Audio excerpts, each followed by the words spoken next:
and to the republic for which it stands, one nation, under God, indivisible, with liberty and justice for all.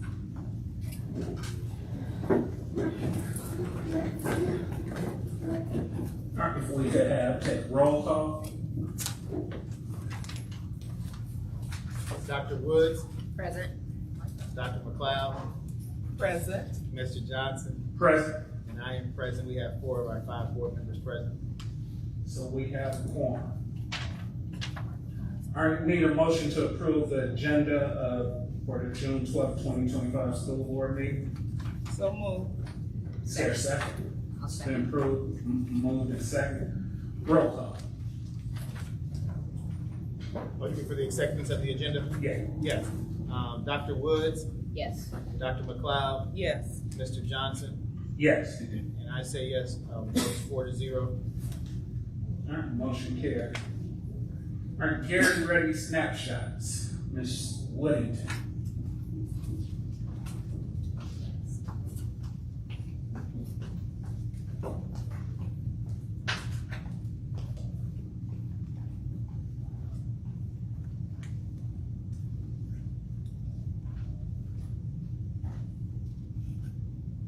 Good evening.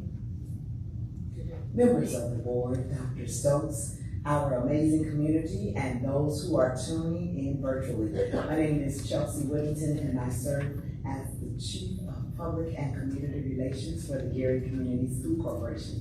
And that time has come again for us to share Gary Snapshots. It's our opportunity to share with the community and the school board things that we're celebrating and uplifting that are happening across the district.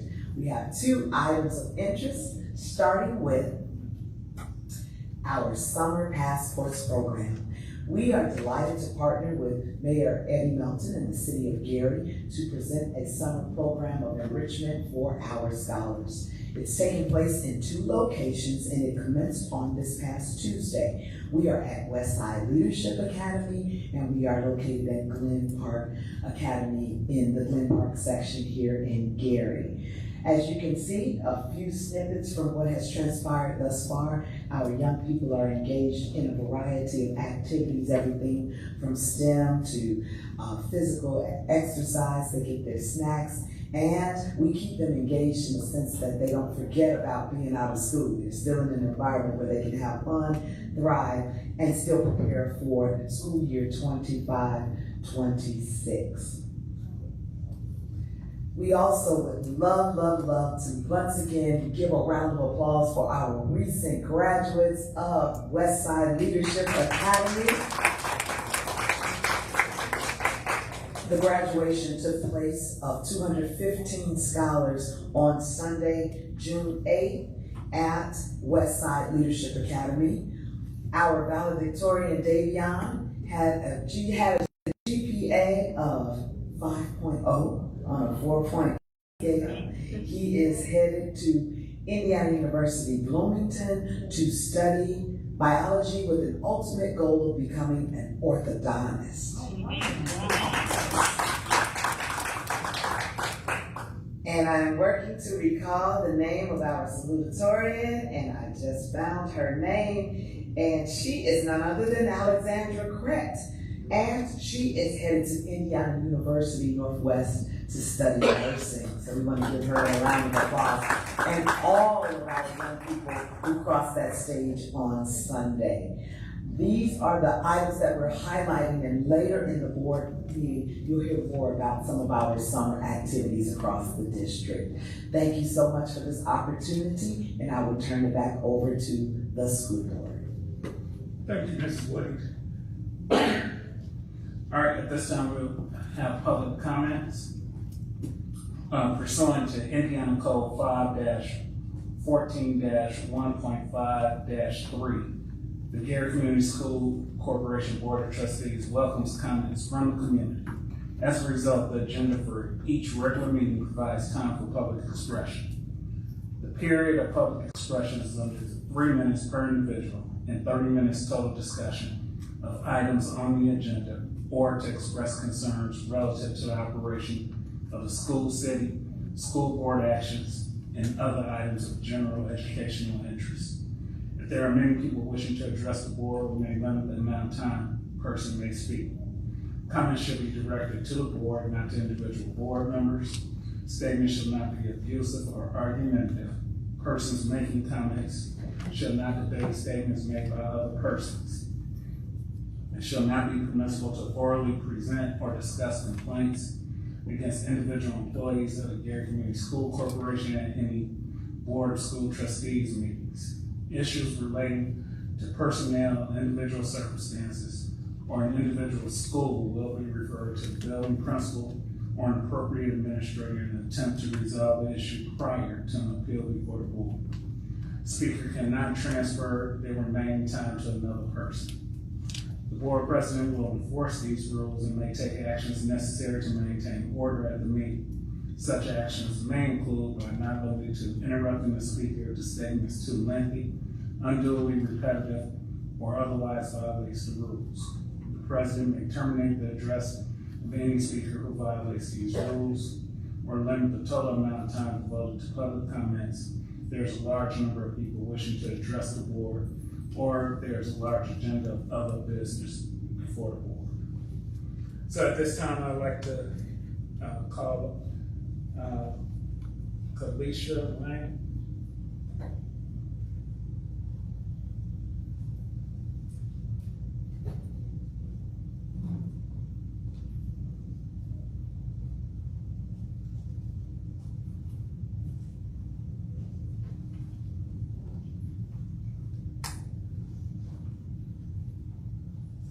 Good evening to this wonderful and magnificent Gary Community School Board and all the beautiful people in attendance. Allow me to empower you, to inspire you.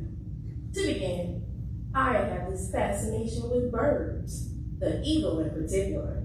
I envy birds because when trouble comes, they can fly away to the uttermost parts of the world. If I had the wings of a dove, I would fly away and be at rest. One amazing fact about this majestic bird is that the eagle becomes excited when a storm arises. See, the eagle knows that above the storm, there is no turbulence. See, above the storm, the winds are smooth. Scientists found out that above the storm, the eagle is just gliding from the pressure of the air. When I look at this amazing school board, I see a team of eagles that have been divinely constructed together with a razor-sharp spirit of discernment, in which you choose the brightest, the most talented, the most gifted employees. Gary Community, let's mount up with wings like an eagle, and let's soar above adversities, and let's soar above difficulties, and let's soar above challenges, and let's continue to just glide in our love and our passion for children.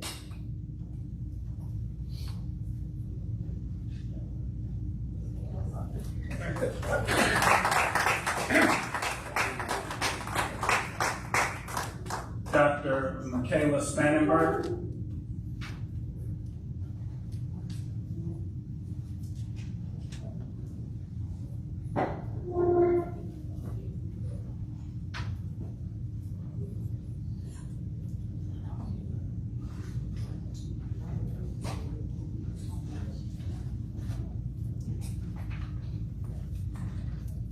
Good afternoon. Not quite sure how I'm going to follow such a beautiful delivery as that, but Dr. Michaela Spangenberg, Gary Education Coalition. Couple of things that I want to make sure to address. One being, how are schools and school buildings and the history of our schools is depicted in the media. I always just want to caution people to think critically when they read things. Like, for instance, if you have two pieces that come out of the paper that were actually written in November and were not actually updated very thoroughly much after that point and were suddenly printed seemingly for no reason that I can tell. Maybe just because somebody somewhere was in a mood, you never know. And that those articles are really, really incomplete and seem very designed to cast this community, our schools, in the worst light possible. I would just caution people, you know, if you're encountering other people that have read these things, and just take them at face value. Just try to add some context. And if there's context that you think needs to be added, I am in the process of gathering that together. You can certainly reach out to me by email, GaryEducationCoalition@gmail.com. Text is fine as well, 707-236-5800. That's how you can reach us.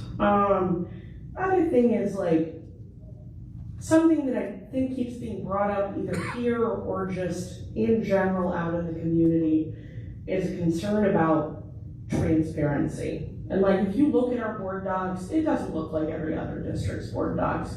We're not uploading things. I'm not sure I'd have to check the website again, but that always feels like an undertaking. I'm not even sure that we're following the law in terms of uploading our administrative employee contracts. I even looked at Gateway. It doesn't look like we're uploading our contracts above a certain dollar amount, which I think we're supposed to be doing. And I think there's going to be more stringent laws coming into place. So, like, beyond just legal requirements, I think it only helps to have more people involved. And if people can't even get the information by looking at the board docs for a meeting, then I don't know what we're expecting them to get involved with, or how we're expecting to make that outreach, because people are really struggling to understand what's going on. And they're struggling to, understand that what we're experiencing now is qualitatively different than what we've experienced in the past. And I think that would be important for people to see. Thanks so much.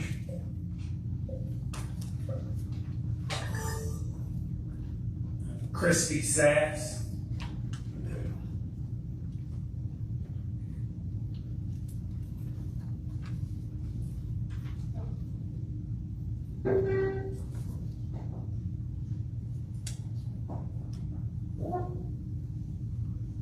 Hi, my name is Christy Sass, and I think that, that the thing I care about the most is about the kids learning to read and do math. So, there is some good news.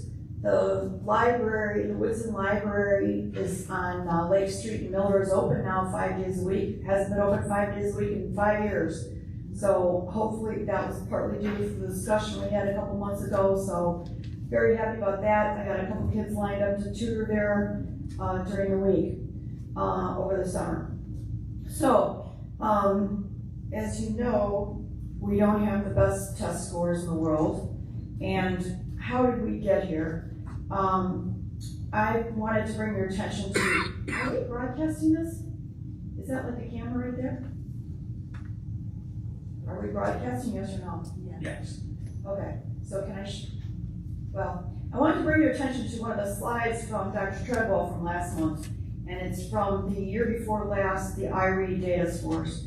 So the 23-24 school year, only 36% of the kids passed the reading, which meant they were ready for 4th grade for the reading.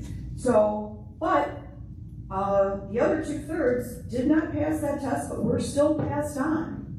So that's how we get to this place where we have high schoolers and junior high that can't hardly read. It's because they couldn't read in 3rd grade, and they used to be passed on. Which is why my main reason for wanting somebody from the outside, because obviously people from the inside were not doing what I thought they should. So this year's figures are a little better. The preliminary data, and I hope that Dr. Trickle will be here with more today, but she's not. The preliminary numbers for this past year was 46%, which is better than 36, but it still means that less than half of the kids are reading at grade level by the end of 3rd grade. I also know from volunteering to help with reading intervention at Marquette that Marquette is at 72% of the kids. So that's really good. Yay! But that means if Marquette's at 72 and the overall is 46, there's some schools that are like 30-some% of the kids can read. Not good. So, another good news though, I found something that should work for older kids. And I would love to have anybody out there who knows a kid, particularly junior high or high school, who you think is a smart kid, but they just never seem to learn to read. And I will be at the Woodson Library on Mondays and Wednesdays at 2 o'clock. And I would love to take such children free. I might even pay them. I might even set up some kind of incentive that if you do this, you get about $1. Because I think that we could catch some of these kids up. And also, I encourage you again to listen to the podcast, The Oldest Story.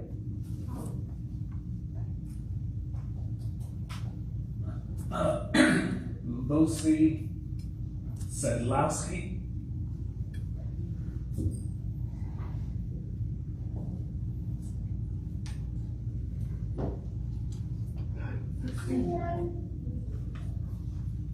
Hello, school board. It's been a while since I've been here. I've had my mother in surgery and my husband in surgery, but I'm here and I'm glad to be back.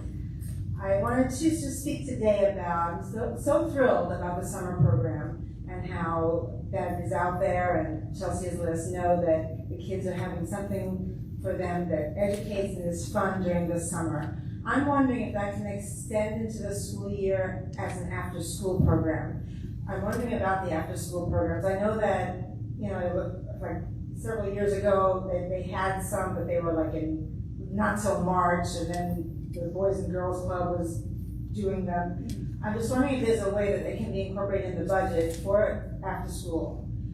The Banneker School gets out at 2:30, so what do those kids do? Do they go home and sit and vegetate? Do they go on their phones? Do they go to TV? When it would be so advantageous if we could have an extra time for them when they get out, for the ones that need help with math, for the ones that need help with reading, for the ones that would need help, would want help with their homework, for the ones that just wouldn't want to go home. A lot of kids don't want to go home and be home alone, or be home with whoever's there. We don't know. But if they want to do better and they have a way of doing better and it's easy for them because they're after school and it's right there, I feel like that would be a wonderful thing to have for them. I know I grew up in New York City. I'm a Brooklyn girl. I was on the wrong side of the tracks, but we had after school, and it changed my life. It really did. And now I've been an educator. I homeschooled my kids for 15 years. I teach everything from high school physics on down to reading. And I would be glad to volunteer to help with that situation. I couldn't head an after school program, but I'd be glad to help at any of the schools. So I want to just encourage that be part of the budget. If it's transportation that's a problem, well, can we not budget some money to go to a bus that would take them home? I really wish that would be incorporated, because after school programs is vital, along with good education within regular hours. Thank you. Thank you. All right, so at this time, we're gonna move to consent agenda.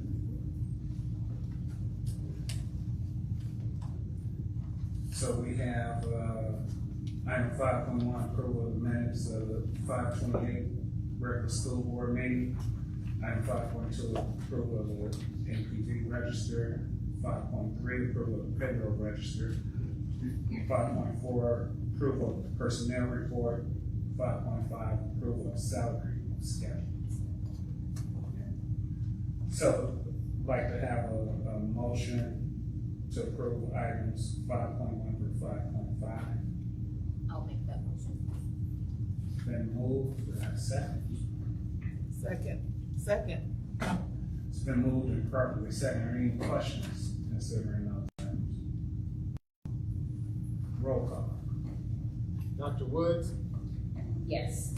Dr. McLeod, Yes. Mr. Johnson, Yes. and I say yes, the vote is 4-0. With a vote 4-0, motion carries. All right, item 5.6, approval of resolution number 15, district administrative supports.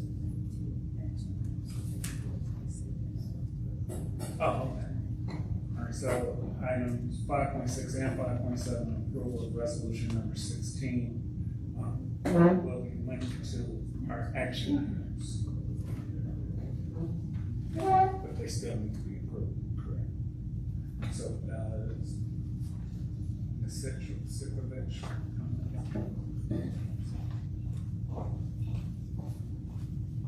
So if the board so pleases, I believe you're gonna come back during the action item time, is that correct?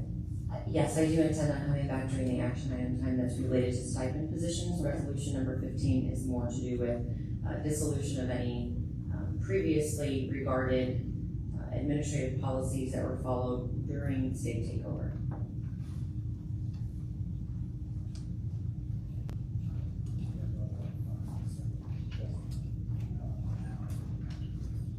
So for 5.7, if the board so pleases, we'd like to approve 5.6 and 5.7, but Mrs. Whittington will come up now, then she'll come up and explain more about this during an action item. So she'll just come up and say what it is, but during the action item time, she wants to come and be transparent and explain more about this particular item. But because they both have resolutions, this is why they're under consent agenda as per the Indiana Code. Understood. Good evening again, members of the board, Dr. Stokes and the community. I am before you to share briefly information regarding the resolution that you are poised to review. Authorization of the litigation against social media companies. The Gary Community School Corporation has been invited to join 83 other school districts across the state in litigation against social media companies. It's a multi-district litigation where, as we know, social media, the creation of social media definitely was a way that we all used to communicate, to get information out. However, as it began to expand on various platforms, we also saw the fallouts from mental health and the environments that were created for our children to be distracted and bullied and other things. And I will go into more detail regarding what that would look like for signature of that resolution during the action item time. Thank you, Dr. Stokes. All right, so at this time, I'd like to have a motion to approve items 5.6 and 5.7. I'll make that motion. It's been moved. Give me a second. Second. Been second. Any questions or comments? Roll call. Dr. Woods, Yes. Dr. McLeod, Yes. Mr. Johnson, Yes. and I say yes, the vote is 4-0. Vote 4-0, motion carries. All right, item 6 on the agenda, action items. All right, item 6.1. Yeah. Request for approval of the reappointment to the Gary Library Board. So at this time, we'd like to have a motion to approve Ms. Jaquise Light to be reappointed to the Gary Library Board. So moved. Second. All right, it's been moving properly. Second, roll call, please. Can, Dr. Woods, Yes. Dr. McLeod, Yes. Mr. Johnson, Yes. and I say yes, the vote is 4-0. With a vote 4-0, motion carried. Ms. White couldn't be here tonight, but she definitely has expressed her excitement to continue in that role. Thank her for that. Item 6.2, request for approval of the 2025-26 school board and policy meeting schedule. Dr. Stokes. Thank you, Vice President. If you see on the board there, we have our proposed meeting dates for policy meeting as well as school board meetings. What you will not see are special meetings because of course they're called as we need them. However, our meeting schedule will be every second Thursday of the month at 4:30. So we're essentially continuing what we started in the second portion of this current school year. So for the 25-26 school year, the board will approve our schedule second Thursday of every month at 4:30. And then of course, our policy meetings will be on the, I believe it's the first Tuesday of every month at 4 o'clock. All right, need a motion to approve school board and policy meeting schedule. So moved. Need a second. Second. All right, any questions or comments? Roll call.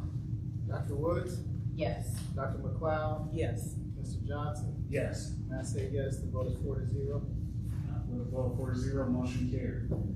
Item 6.3, request for approval of revised policies, updates based on Indiana code. Dr. Stokes. Thank you.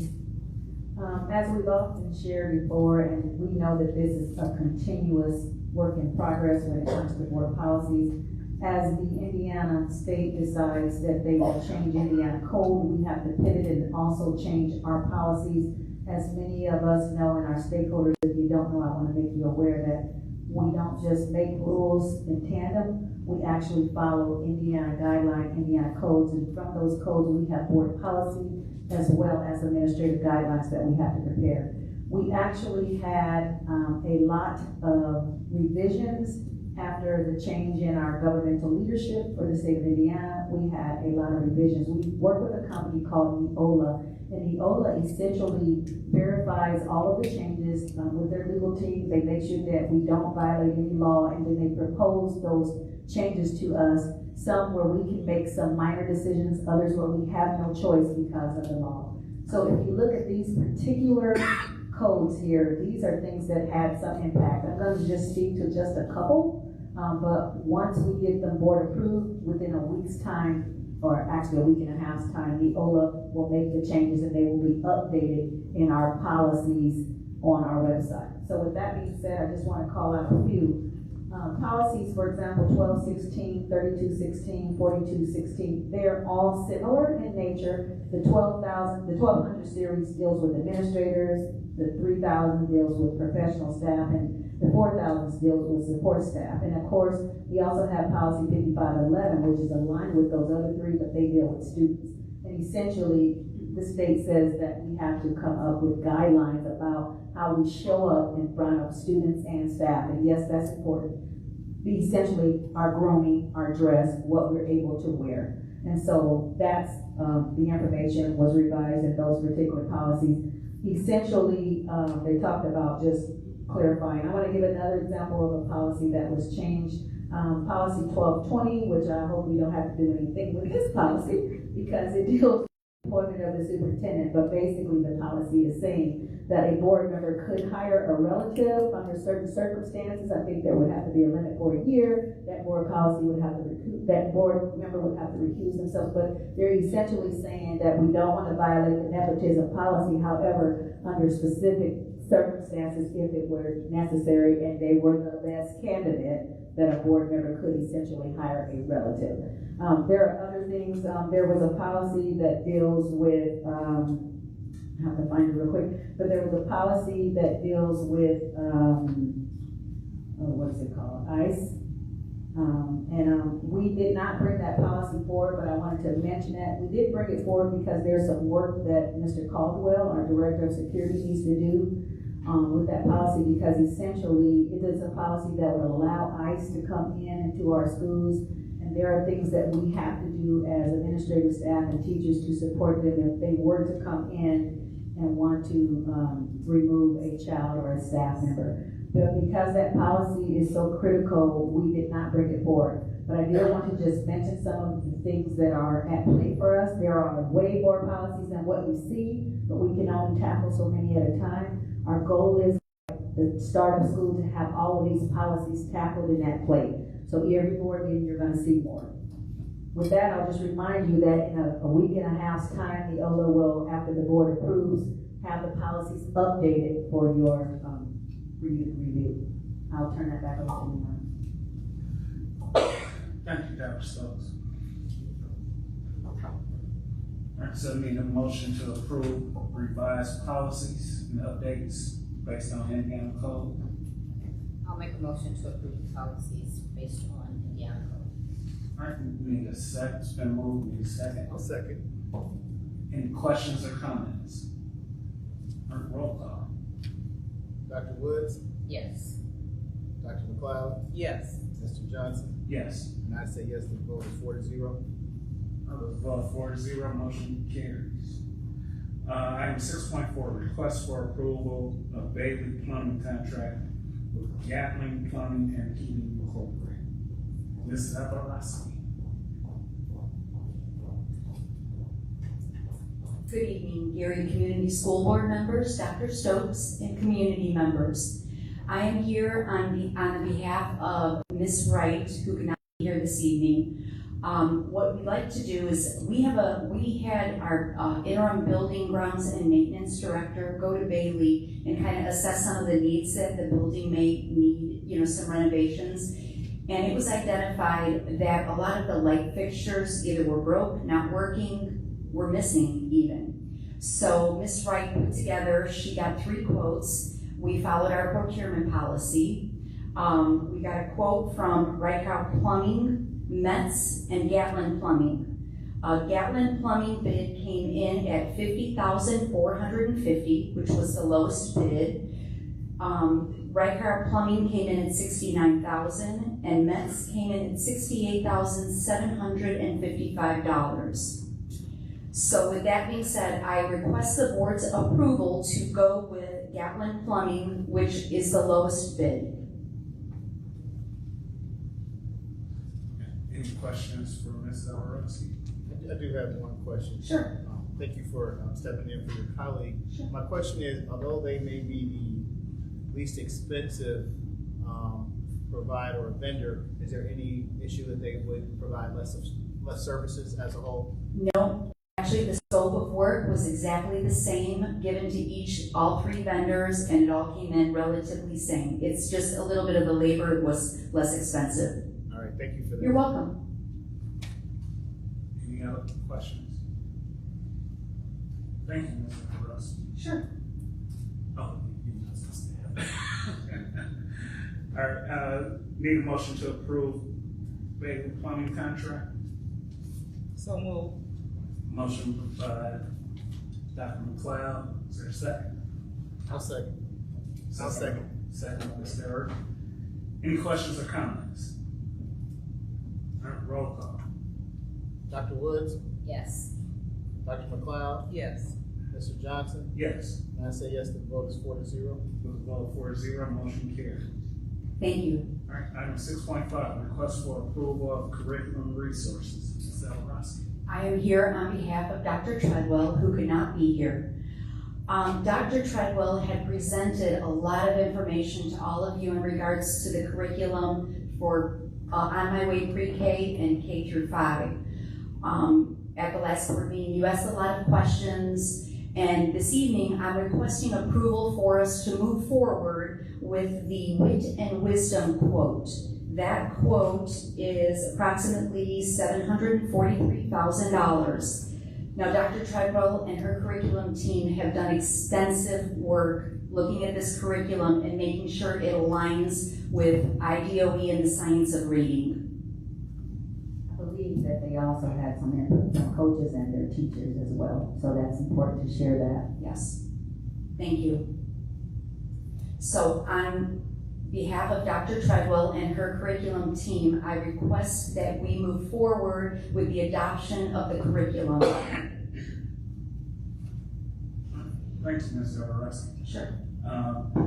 Need a motion to approve the adoption of the curriculum. I'll make that motion, Mr. Chairman. Second. Motion is made by Dr. Woods, second by Dr. McLeod. Any questions or comments? All right, roll call. Dr. Woods, Yes. Dr. McLeod, Yes. Mr. Johnson, Yes. and I say yes, the vote is 4-0. With a vote 4-0, motion carried. Thank you. I did want to add one thing for all of you since I'm up here and it's related to finance. Back in December, I had mentioned to all of you that State Board of Accounts was eliminating the textbook rental fund. So we moved that money into the education fund, and it has its own line item. So as it stands, this curriculum, we have $3.9 million that is earmarked for curriculum supports for our scholars for any and all adoptions. So this will be part of that. Just to let you know what the balance was. Thank you. Mr. Vice Chair, Yes. I did have a question. It just came. Sometimes my brain is a little slow. Do we adopt a curriculum every year? No, we do not. So it's No, gonna be, they're on cycles, and I'm not, I think Dr. Stokes maybe can, So they are on cycles. Historically, it's been 4 years, but some of that can be at the discretion of the district. Typically, when you have a new requirement, for example, the science of reading, if the curriculum that you're utilizing does not match that mandate, then you have to figure a path forward, which is usually adopting more curriculum. Okay, thank you. thank you. All right, item 6.6, request for approval of stipend positions. Mississippi Sikovich.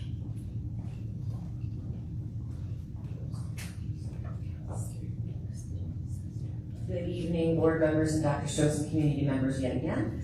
I am having Assistant Director of Athletics, Teray Protho-Geiger, to join me for one of the stipend positions.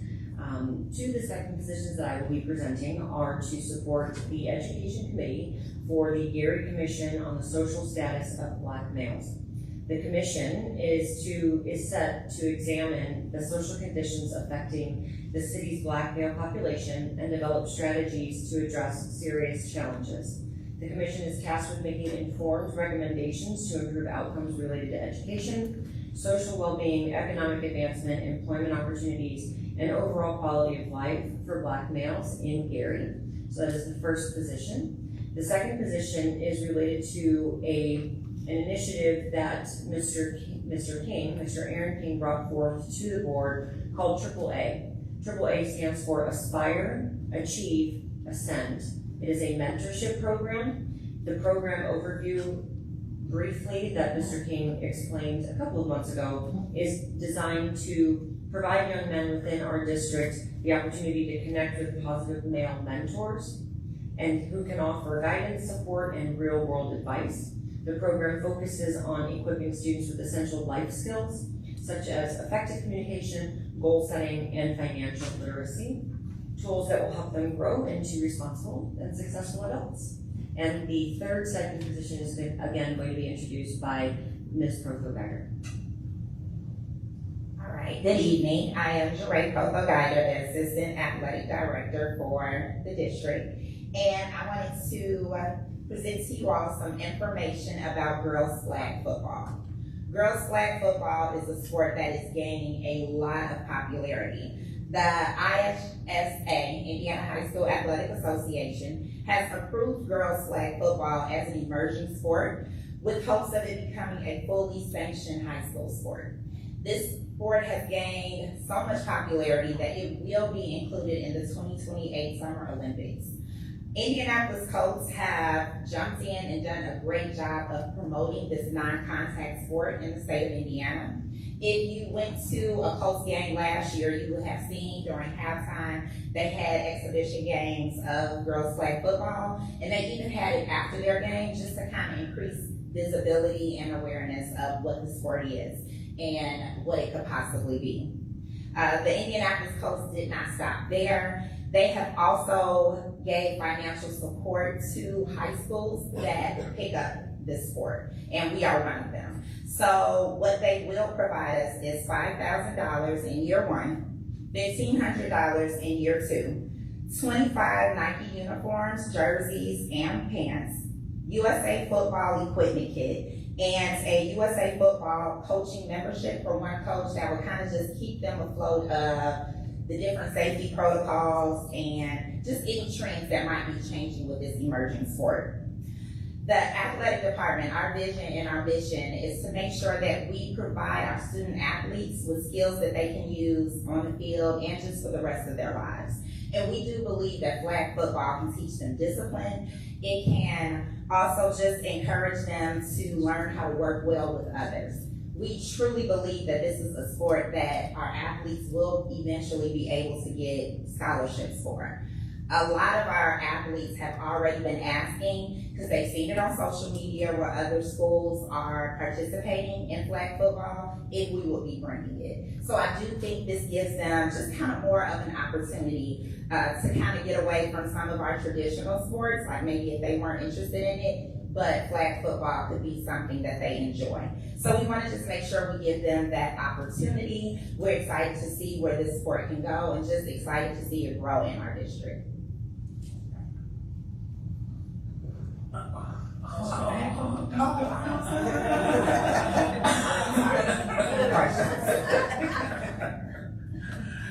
Any questions from the board? Mr. Vice Chair, when will this program begin? It is a fall sport, so we would begin in the fall with summer training. And I appreciate you bringing up the fact that this is going to be a sport in the 2028 Olympics. But can you give us some information in terms of why there's such an impetus or interest in flag football as a whole? Well, I do believe that there are a lot of girls that are interested in just doing football. We have girls at Westside that want to be a part of the football program. So I think this kind of just gives them an opportunity, even though it isn't contact like football, it's very similar. So a lot of girls have just been really sparking interest in it. So I do believe that probably has something to do with it emerging so well. Thank you. Will this only be at the high school, or will we incorporate younger students as well? As of right now, it's high school only. But as it moves, which we hope it does, to a sanctioned sport, then hopefully we can start at the middle school level as well. If you will, can you share with the board other school districts that have a flag football team that we would potentially compete against? Yes. Last year, Bishop Noel and Indiana Christian were the schools locally that participated, but this year, Gary Lighthouse, Via Bowman, as well as the Hammond schools have also picked it up for this upcoming school year. That was my question. I was going to ask you who else, so who would your competition be? Mm-hmm. And then I just want to congratulate you on your partnership with Indianapolis Colts. Okay. That's a good one.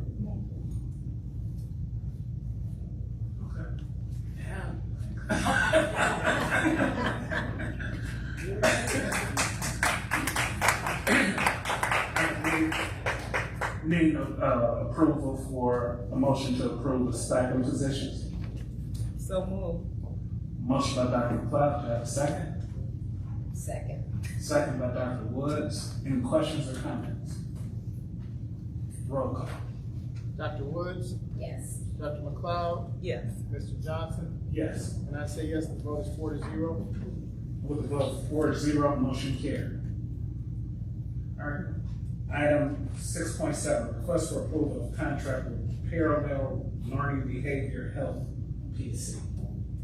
For the next two requests for approval of action items, there are two contractors that our Director of Exceptional Learning has very actively researched. So both Parallel Learning Behavior Health as well as Messy Speech are two contractors that provide speech and language services to students within our district who might require those services.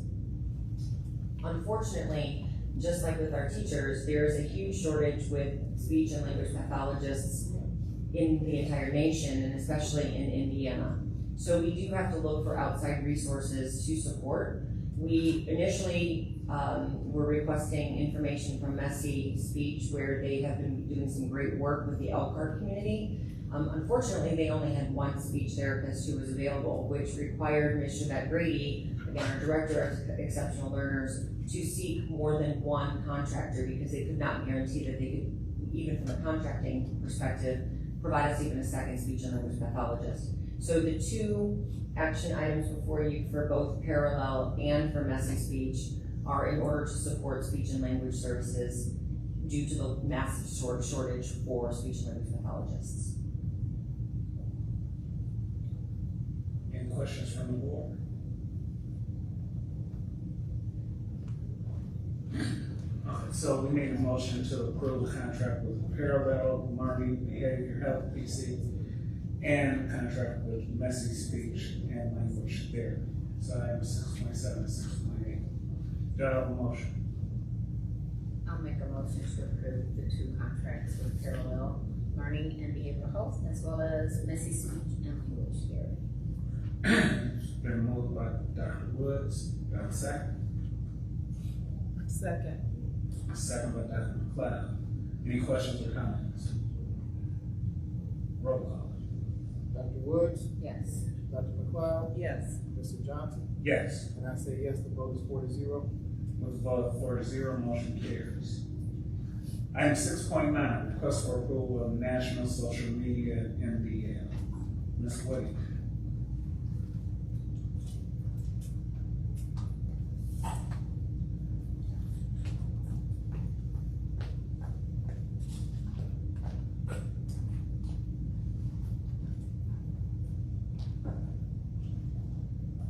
Good evening for a third time, Dr. Stokes, members of the board, this amazing community, and those tuning in virtually. I would be remiss just not to create additional work. I would ask permission to just address my colleague regarding after-school programs. Just like to let you know that there are after-school programs in all of our schools. A program called Out of Time, and that with an activity bus for transportation to go along with it, and I'm happy to talk offline to talk more about it. I just didn't want the community to think that there was not an after-school program already in place in the year 6. I digress. Now, the National Social Media Multi-District Litigation. I want to start by saying that social media was one of the most creative, technologically amazing creations ever when it comes to reaching real-time millions of people with information, which made sense that the Gary Community School Corporation consistently employs it as part of our way to reach our audiences. We use Facebook, we use Instagram, we use LinkedIn, X, YouTube, you name it, we are on those platforms, and it has proven successful for us to stay connected to our various audiences. However, there is also a reverse effect when it comes to social media, when it comes to our young people using their phones in the classrooms and in other places. And there is a multi-district litigation that has been created and inviting school districts across the state of Indiana to participate, to hold social media companies accountable for the reverse effects that potentially happen with young people when it comes to bullying, when it may come to escalating fights, recording things and posting things inappropriately, not paying attention in classes, mental health issues, etc. And so what this multi-district litigation is asking is that school districts sign on to hold these companies accountable. There is no cost to our district to be a part of this multi-district litigation, and should there be any settlements out of this process, those funds would go toward the support of the young people who may be experiencing those mental crises, the bullying, and just different ways that we can assist by using those funds to help us to right the ship when it comes to social media. Because we are certainly not saying that it is not a helpful tool. What we are saying is that we have to look at what those impacts are when it comes to our children in and outside of the classroom, and how it is affecting them socially and emotionally, and for our teachers who are attempting all of teaching and learning, and then there are those who want to be distracted with these social media platforms. In your packet is more information regarding the resolution that our school board president is being requested to sign. But I am here to answer any questions should you have them. Again, 83 other school districts, including some locally, the Griffith schools, the Maryville schools, the Lake Central schools, Hammond schools have already signed on. We have been afforded this opportunity as well, and it is at the pleasure of the board that we move forward. Are there any questions for Ms. Whittington? I just have one. And I don't even know if you could answer this question, but what does holding the social media companies accountable look like? Well, it's basically going after getting some funding to help to provide resources for the young people, education for our parents and community, to say, here's what happens when you spend this amount of time on social media, here are the potentials, here's the fallout, even resulting in suicide in some cases where young people have been bullied, their personal business may have been exposed in a wide range. So holding them accountable to say, what resources can we give to our parents and children to help us to be responsible when it comes to social media. And Dr. Stokes, please feel free. Yeah, essentially, as Ms. Whittington has shared, we're not saying that these platforms aren't valuable because they are. They really are. But what we are saying, like with any support, is that we make sure that we work with schools, that we work with families and community to make sure that we provide them in ways that are safe or safer for our scholars. And what comes to mind for me, Dr. Woods, is even arming our parents. I find every day that a lot of our young people know far more about social media than their parents. So they are able to go to sites that may be unauthorized, move around and communicate with individuals that are not in their age group, those types of things. So even the training of the parents and guardians, to me, would be a viable resource to help us to cut it off at the pass of those negative triggers. But we do love social media, so I want to go on record. We do use it and we will continue to use it. Thank you. Any other questions, Ms. Webb? Thank you. Item 6.10, request. We did that. Oh, okay. Okay, so we need a motion to approve the National Social Media MPL. So moved. Second. It's been moved by Dr. McLeod, second by Dr. Woods. Any questions or comments? No. Roll call. Dr. Woods? Yes. Dr. McLeod? Yes. Mr. Johnson? Yes. And I say yes, the vote is 4-0. With a vote 4-0, motion carries. Item 6.10, request for approval of affiliation agreement between South Shore Health and Rehabilitation Center and GACC. Dr. Nichols.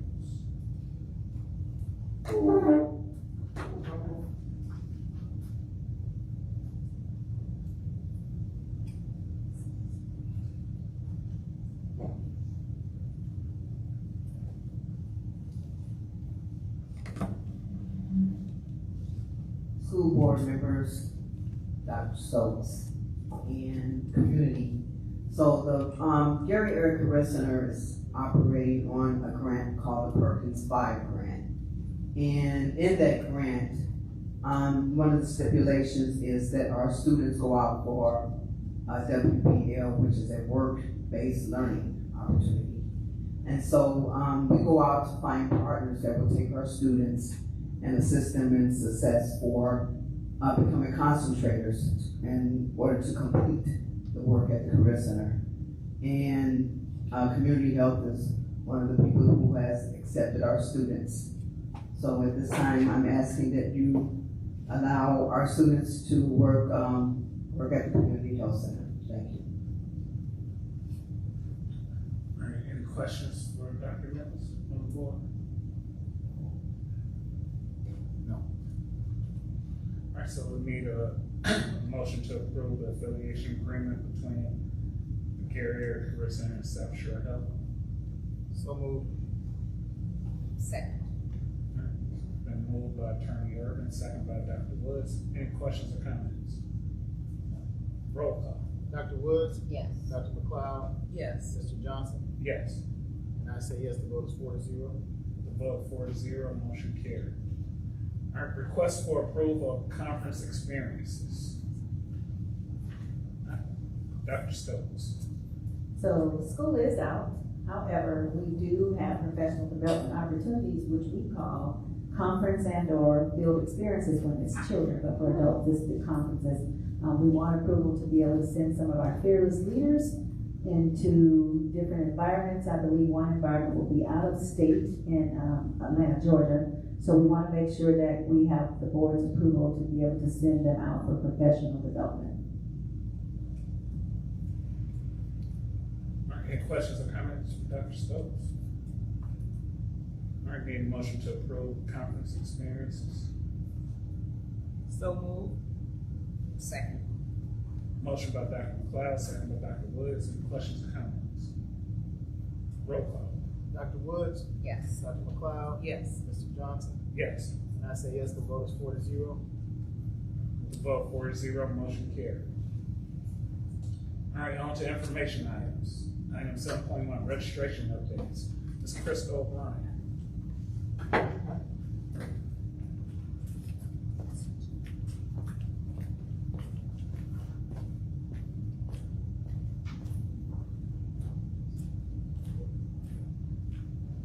Good evening, board, community. We are so excited to share with you some of the opportunities that we will be visiting this summer for our scholars to be able to enroll for the 2025-2026 school year. We will be at the schools Monday through Thursday this week and next week. But next week we have a very special surprise where we'll be doing school tours. So for individuals who really wanted to be able to get a feel for the school, see what the building is like, we will be having our doors open from 9 a.m. to 1 p.m. For you to be able to visit. We will also have the uniform voucher / enrollment happening in July. And that is a very unique opportunity that the Gary Community School Corporation has, where we've partnered again with the township to be able to provide our families with a uniform voucher. Usually families have to go through some extra steps and go down to township, but we're bringing township to us. The only thing you have to do is be enrolled. So these next couple weeks, we charge our families to go ahead and get enrolled, go into the schools call, have our FACE assist you with getting enrolled for next school year so that you can get the information and the documentation you need to be able to get your voucher from July 7th through the 10th at Westside Leadership Academy. And all this information will be available on our website. We also have partnered with the City of Gary on a number of events that they're doing. They're doing a program called 16 Weeks of Summer, and that's every Wednesday from 3 to 6 p.m. And they are rotating in different parks in the city. And so we are there enrolling, giving information about the things that are happening in our schools. And we just are so happy that the city thought of us to be able to give that support to our families throughout the summer and in their neighborhoods, right? Because they want us to be able to be more visible and not just at our convenience. And then of course they have their 4th of July parade. But of course this year will be on July 3rd. And we are excited for the 2nd annual Back to School Fest hosted by First Lady. It was a huge success last year. We will be there again this year, enrolling children, helping them with On My Way Pre-K, any information that you need related to enrollment. Our staff will be there to assist. And then we have some special surprises as it relates to family engagement.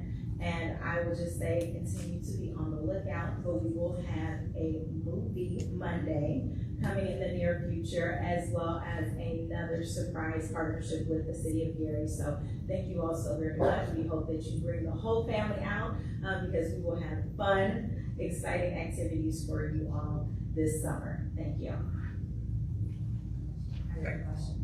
I have a question. If it's a 4th of July parade, how is it on July 3rd? You know, the mayor's office. Just joking. The Back to School Fest, that's at the Ralph Katz Stadium? Yes, it is. That is hosted by First Lady Crystal Melton, and we will be a vendor there to support. The uniform vouchers, is that just for high school students? That's for all Gary Community School Corporation students. So the township has other dates for everyone else, but the 7th through the 10th is exclusively for Gary Community School Corporation. So the parent can come to any school? They come to Westside. Those 7th to 10th dates are at Westside Leadership Academy for all grades. Exactly. From Bethune pre-K all the way to 12. Okay, got it. Thank you. All right. Thank you all. Administrative reports. Financial update, 8.1. Mrs. Zaborowski.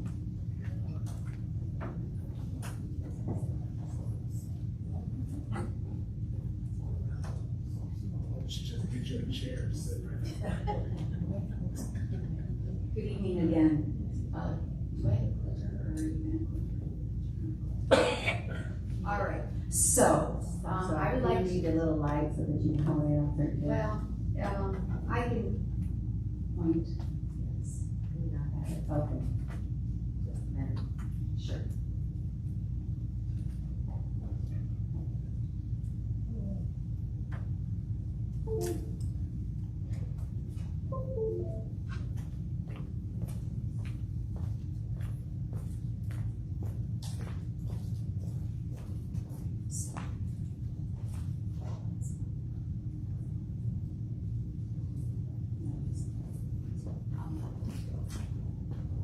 Sorry about that.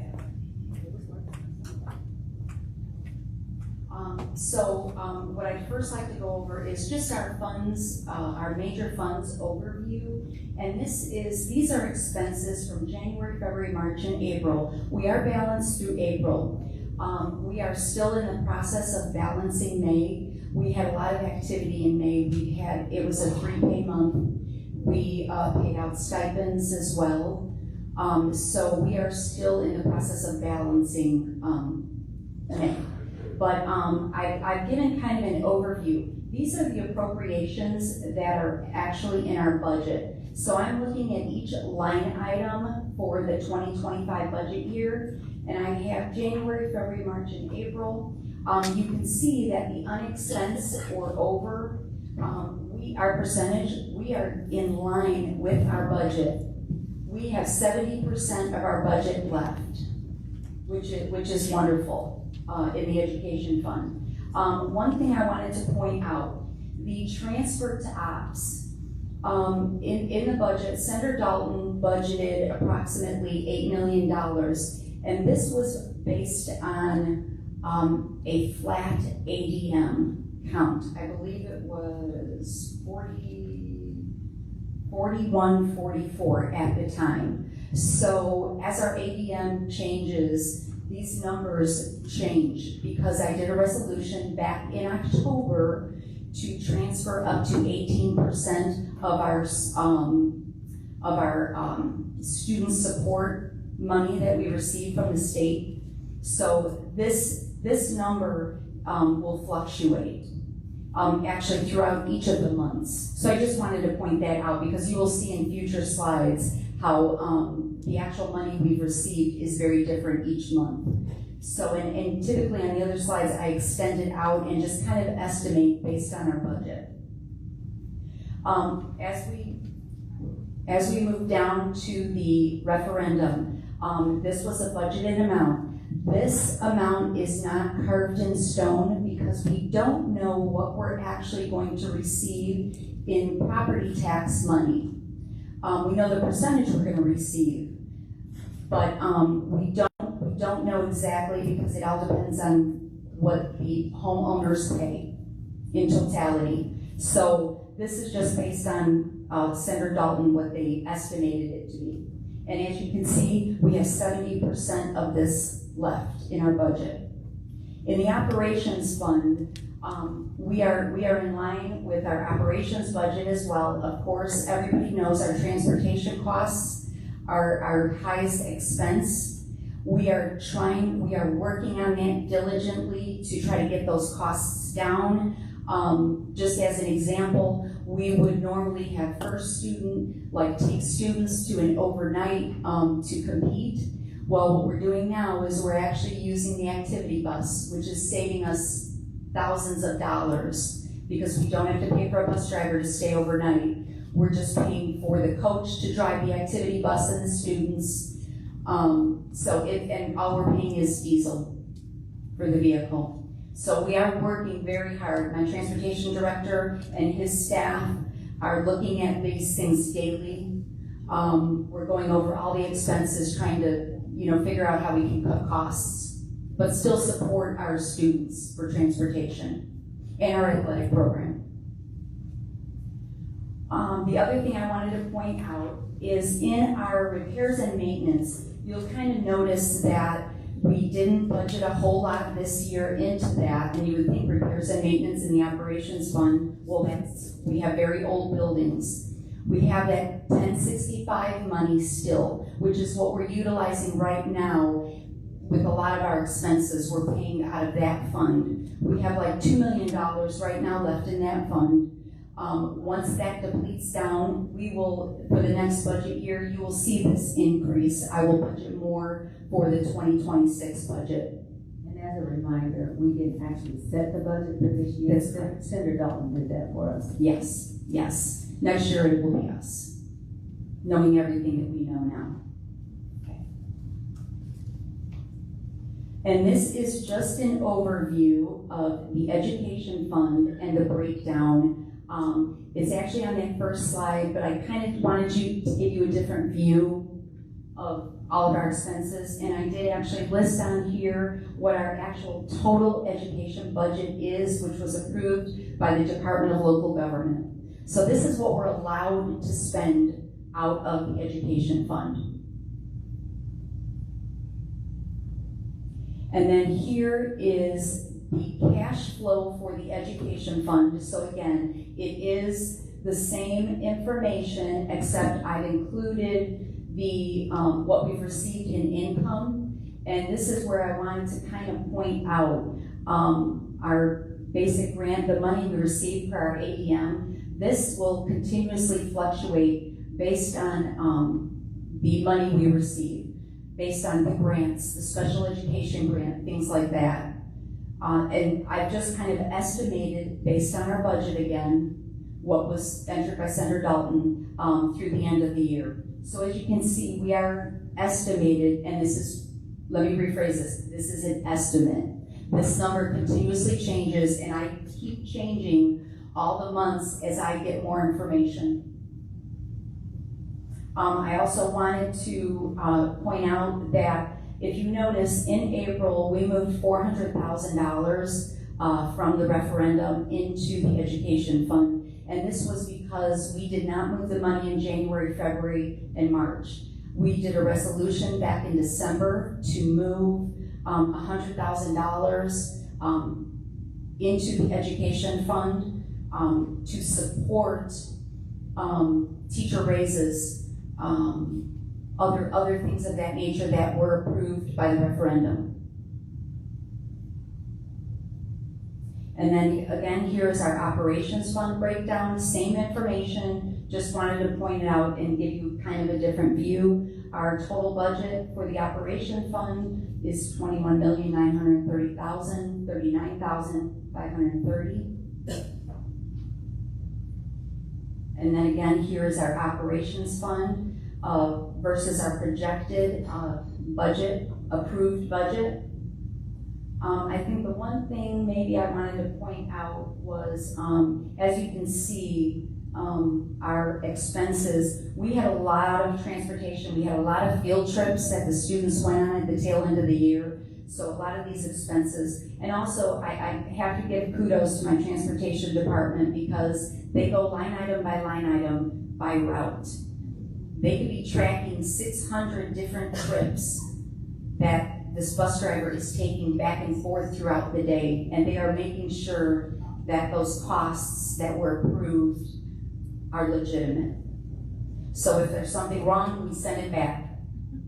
So that's why in some months you'll see where we've paid a lot because we have discrepancies. And then we have the referendum fund. Again, this is just an overview of what you already have seen. We do monthly transfers of $700,000 in the operations fund and then $100,000 in the education fund. The transfer operations supports athletics. It supports our security. It supports staff raises and stipends and the balancing of the budget, which was a problem prior to when we were under state takeover. And then again, here is the referendum fund, a different look. I did want to point out, I do know I did request an early tax draw of our taxes, what was collected. So we did receive $2,185,000, which is in the account right now. We will get the remainder of that money in June, and that is our spring disbursement. And then we will get again tax money disbursement. I will request an early tax draw in November, and then we'll get the final in December. Any questions? I will provide the board with an email with all of this information. Yeah, I didn't have a question, but I just want to say I appreciate how thorough this is and the fact that when it comes to things like transportation, just to make sure that when things are brought to us, that they're legitimate with the problems the district has had in the past. So I appreciate your leadership and service in that respect. Thank you.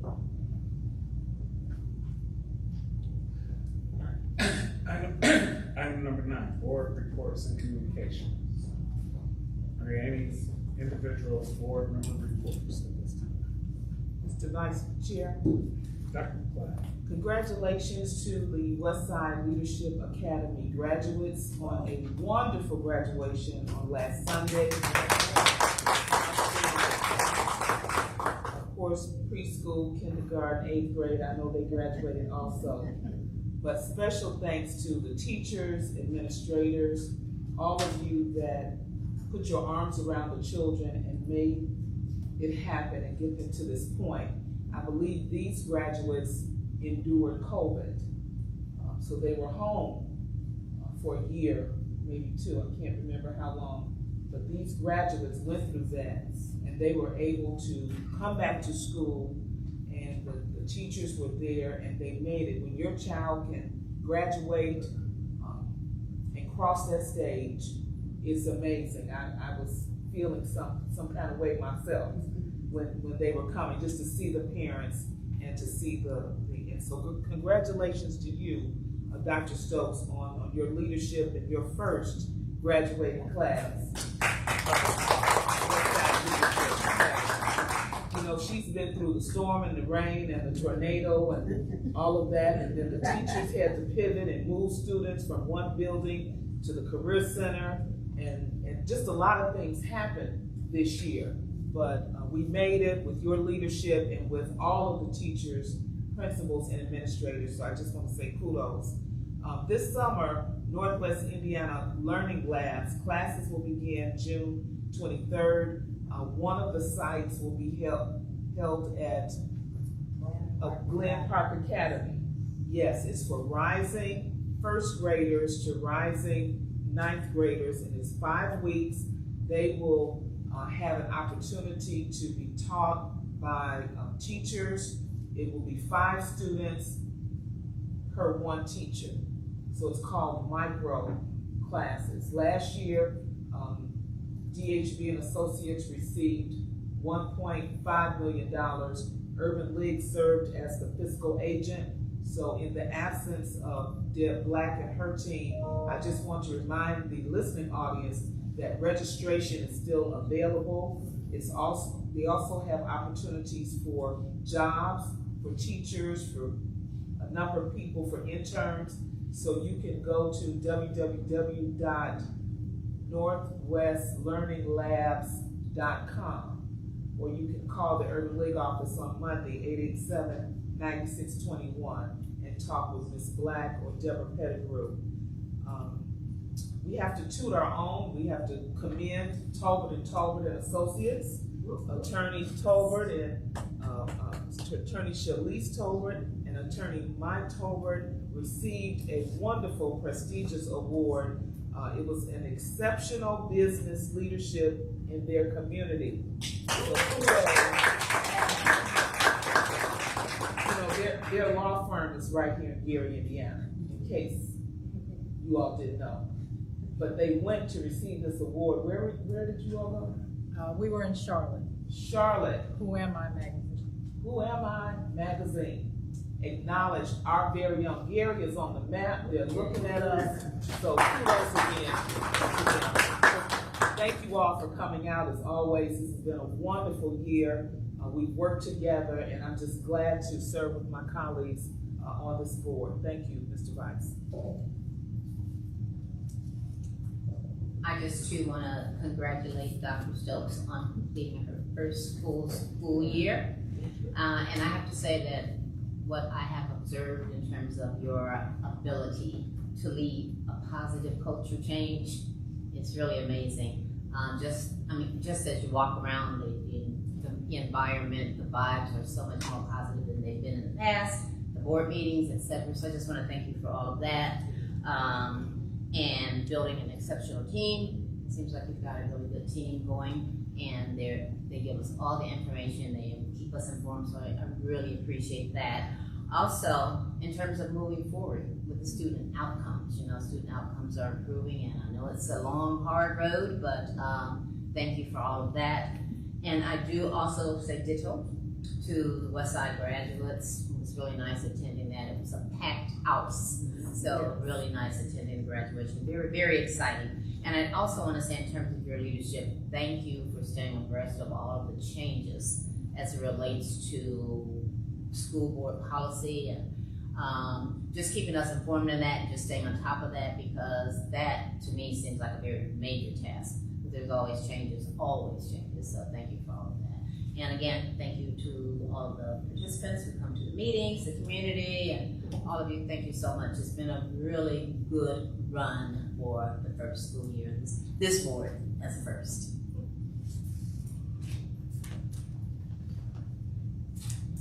You know what, I'm gonna not say too much because these two ladies have said anything that I would want to say, they have already covered, but it's been a job well done by the superintendent, the leadership team, and all the teachers and staff in the district. We're all hands on deck to do what we've done this past year, and so I just want to say congratulations, kudos, but we still have a lot more work to do, and I know we'll all be working hard to move forward in the district. I'd just like to say, again, to echo what my colleagues have said as well. Thank you all for a great school year, our first year. And so, and I always say, as long as arrows are pointing up, we're doing the right thing. And so that's the way that we're headed. I did want to point out that on June 14th, the mayor is going to be giving Lonnie Johnson a key to the city. He's a graduate of Westside, currently plays, does he play for Carolina Panthers? Or is he at Tennessee? Sounds like you have to say you to figure out. Well, he's a professional football player. And I know he used to play for Houston Texans. But he's been given the key to the city for his work with the youth in terms of football throughout the city. So that's going to be on June 14th from noon to 1 at Westside at the football field. And then also on June 21st at 3 p.m., Miss Shirley Caesar will be at Westside. 7 p.m. Oh, it's changed. Is it 3? It's 3. Okay. Yeah, she'll be there from 3 to 7. Oh, 3 to 7. So she'll be performing at Westside, and so definitely come out and support for that as well. And then also one last note, and actually I'm glad Ms. Joy Proto-Geiger is here so she can keep me honest. State track finals was last week. Yeah, June 6th. And we actually had some students who participated in the state meet. And I don't recall what places we got, but we did have some students who played. Yeah. Well, the 4x1 relay got 10. So they were one place away from medalling. And our regional champion tore her ACL the week of the state meet. So unfortunately, she wasn't able to participate. But some people stepped in for the 4x1 and 4x4, they ended up placing 12th overall. So they did really well. And they all come back next year with the exception of one. Yeah. And with her coaching, I'm sure that means those numbers are going to be moving up. Pressure. All right, that's all I had. So I'll move to the superintendent report, Dr. Stokes. All right, thank you. I want to have Mrs. Whittington come up and just kind of share some information. And as she's coming, I just want to say to the community, to our parents, to our students, to our wonderful teachers, our staff, And I would be remiss if I did not say my fabulous school board and our attorney and all of the community members, mayor, and everyone here in Gary. Thank you so much for allowing me the awesome opportunity to lead as the superintendent for the Gary Community Schools Corporation after a 7-year takeover.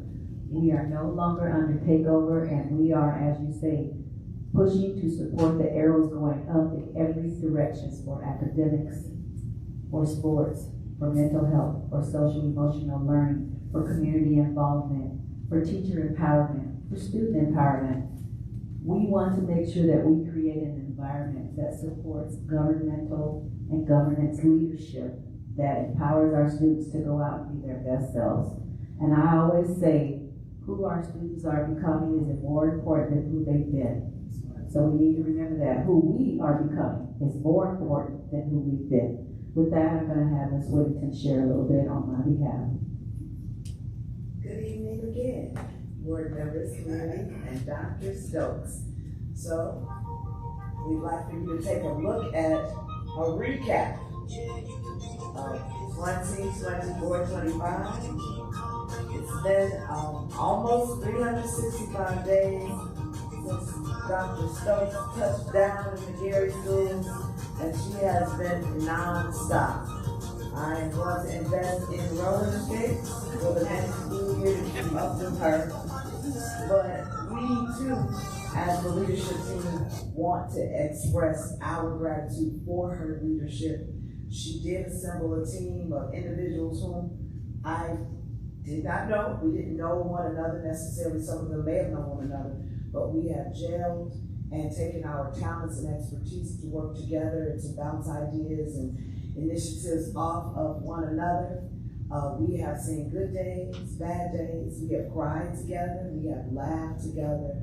And we know that if we are not here for children, we do not need to be here. So we understand what the assignment is, and we understand that Dr. Stokes is in the position to lead us. You will hear her say, day in and day out, it takes me, it takes you, it takes all of us. And she has brought us into the fold and given us the access, the confidence, if you will, to lead our various departments and do what we need to do on behalf of children. I'd like to say personally that it was humbling to know of, despite what her personal circumstances she was going through, she still went through with the interview. She still came and started on the start date without any type of pause. And if we hadn't read it or she hadn't told you, you just would never have known. One other time where we witnessed the very first football game, we were all excited until one of our players got injured and our superintendent walked straight to the football field and got down on her knees on the ground to hold that child in her arms. And school had just started, and I said, oh yeah, we got the right one here. Somebody who's boots on the ground, literally, and who definitely cares about our children. So it's our commitment to you, Dr. Stokes, to help you navigate these waters that we call Gary, the wonderful citizens here in this city, the different places and spaces that you need to be so that people know what we are doing on behalf of children. And we're just getting started. Thank you.